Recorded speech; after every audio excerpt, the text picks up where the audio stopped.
I can't believe I'm about to talk about a doggone fish. Just one day can we have peace? No, obviously not, because if we can be like this over a Disney character, is there hope? Why am I even doing this? So I'm gonna say this. I don't even know if I would say I'm in the middle. I'm just looking and gleaning and looking at both sides and hearing everyone.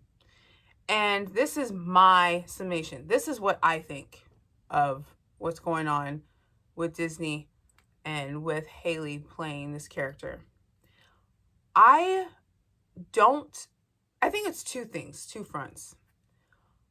One could say that this is a political move. One could say that this is a move to be, you could say, woke, whatever.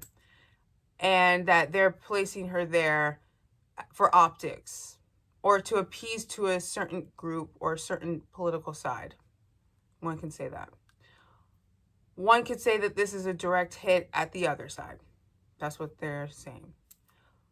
But I look at this as Disney seeing that, two things. Disney seeing that the black dollar actually is better.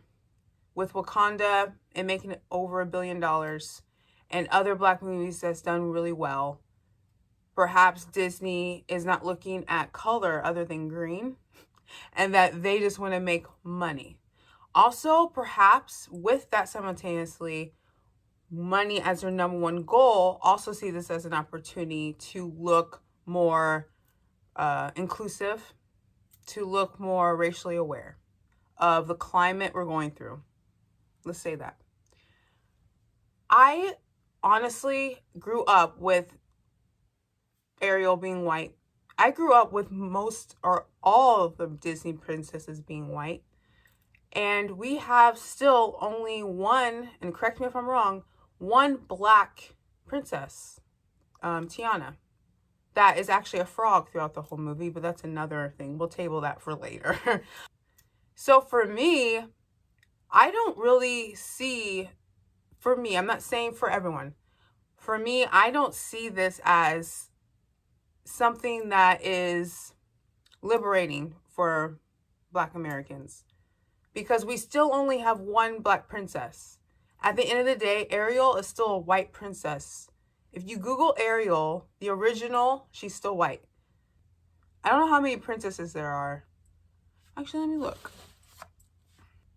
So in this picture I'm seeing, and this could be all of it. I'll put it up there. I see that there are 15 princesses, and there's how many minorities? 1, 2, 3, 4, 5 minorities, 6 minorities, and then 1, 2, 3, 4, 5, 6, 7, 8, 9, 10 white characters. So what I would love to see is that we create more princesses that are black, that have a community of perspective, of culture, of heritage, of tradition inside that character, inside that princess, that we highlight that instead of taking hand-me-downs and just being a second version of something that's already existed. Why don't we just want to see things created from, originality and innovation and just make other black princesses so there's more in the canon of princesses, because we still only have one. So I would hate to see if like a Belle comes out and she's black, or Mulan comes out, she's black. I mean, of course I want to see black people represented, especially for children. And if I can, I might include this clip. I'll have to see if I can do it and not get copyrighted. But a woman did a lovely montage of these little kids that were probably in elementary school or even younger, who were reacting fresh to the trailer with Haley and Haley, if I'm saying it wrong, sorry. And the way that they looked, I almost cried. Granted, I don't have any children. I'm not a mother. I'm a proud niece of 2, love them. But it was like watching my nieces react to something and seeing themselves and seeing like the kids were saying, oh my gosh, she's black. Like, oh my gosh, she looks like me. Oh my gosh, she has dreads. Like, Oh, I have braids. Like, oh my gosh, like they were so excited just to see a Black young lady looking like them in such a beautiful way, and a way that isn't something on World Star, isn't something in a negative light, but in a beautiful light, a princess light, a royal light. And the way that they looked, and their eyes and the way that they looked was so angelic. And I want to include it, and if I can't include it in the video, I'll put the link in the description. You should just watch that part. Because if you're on the side that disagrees with this move by Disney, and if you're on the side who wishes that this wouldn't happen, if you look at this, you could at least understand, okay, I might not agree with Disney making Ariel a Black American, or making Ariel something that's not white. But the fact that these children are so excited to see a representation of themselves in 2022 actually needs to be examined. The fact that they're this excited to see a Black princess actually begs a bigger question of why. Not why because they're like, oh, why do you care? No. Why is this still an anomaly for Black children to see themselves in a good light and be excited about it? Why isn't it an outlier for this occurrence to happen where these girls feel like that is them? When one would say they don't look like anything alike, but they're seeing someone in their community put up in a way that's positive and that's supposed to emulate beauty and wonder and fantasy and imagination. That's the bigger point here. And I think what's being miscommunicated is when you see the anger on the other side, saying that they laud the fact that she's Black American and there should be more of this, you're seeing that as a direct attack towards you, and less of just, hey, there's not enough representation of us, especially with princesses, for our kids or for our friends' kids, or et cetera, et cetera. And this is something that we think is valuable for them. So I think when people are fighting and nudging and like people saying that they don't understand you, is more so perhaps they don't understand why you don't see the value like they do. Now, for the side that's upset, one, there's a gamut of people on this side. I will say I did see mostly white people upset, but I did see, I guess, minorities who weren't really upset, but they didn't see like that it valued them in a big way. But I would say on the side that is upset,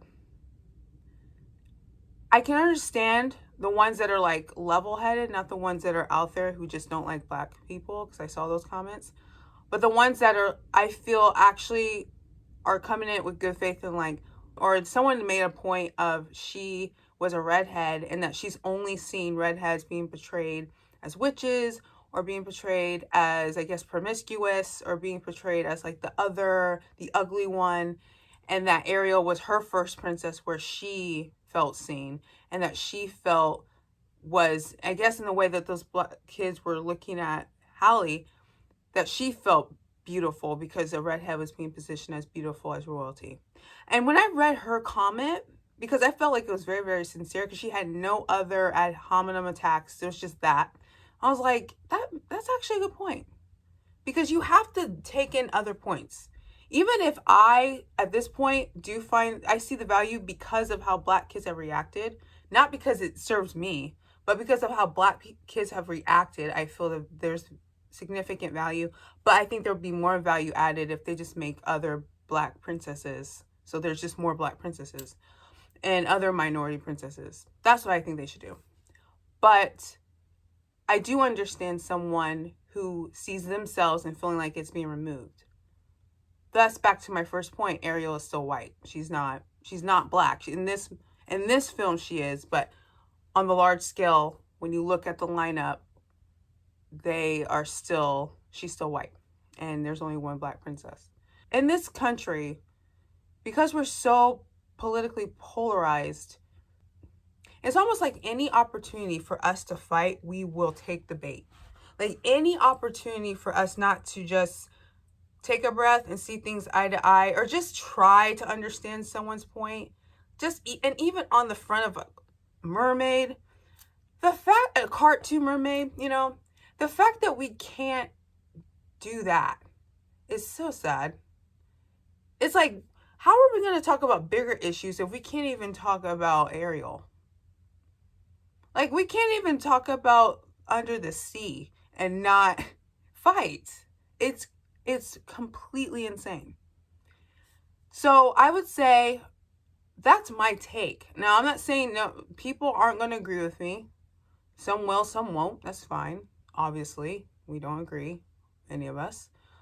But I would say, if you could find someone that you think you could have like a logical discussion with, that you disagree with on this, and talk, most likely, I think the points I said for both sides are maybe the case for the large majority. At least I'm hoping that's the case. But you know what? Better than me speculating what you think, just comment below what you think. Like, I really want to know, because I can make up these hypotheticals, but I want to know why. Because I've heard other people's commentary, but like, I want to know what you think. But yeah, I just want to say that, and thank you for tuning in, and thank you for listening to this rant. This is Brittany King signing off, and have a great day. Stay off Twitter, quit fighting.